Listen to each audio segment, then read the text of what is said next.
Ce matin à Saint-Fond, au collège Alain, les sourires étaient sur toutes les lèvres et sous toutes les fenêtres.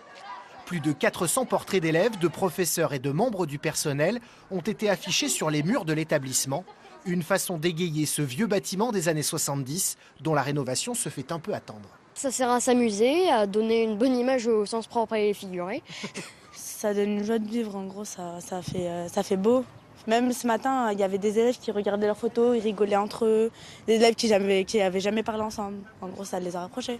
Pendant plusieurs mois, le collège a vécu au rythme de ce beau projet initié par un prof de physique-chimie. 2/3 des élèves ont souhaité petit à petit y prendre part. Et oui, quand on est ado, on a toujours un peu peur, comme ils disent, de se taper l'affiche. Il y a beaucoup de gens qui ont hésité, qui n'ont pas voulu trop y faire. Mais après, les profs, ils ont donné un peu, ils ont dit d'aller, de s'avancer, et prendre notre courage à deux mains. Et on l'a pris et ça a donné ça.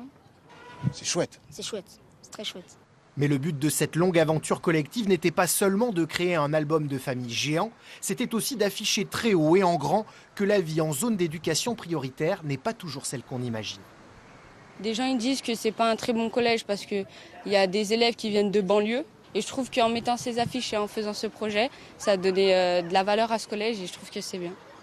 On est en zone d'éducation prioritaire et on a une image d'établissement difficile, ce qui n'est pas forcément faux tous les jours, mais il y a aussi de belles choses qui se passent à l'intérieur du collège Alain. C'est pour ça que je voulais faire ce projet-là. Revaloriser le bâtiment, c'est aussi dire que l'école, c'est important.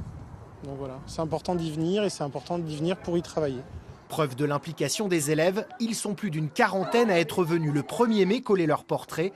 Aujourd'hui, ils n'espèrent qu'une chose, que leurs photos tiennent jusqu'à ce que des fonds soient enfin trouvés pour rénover leur collège.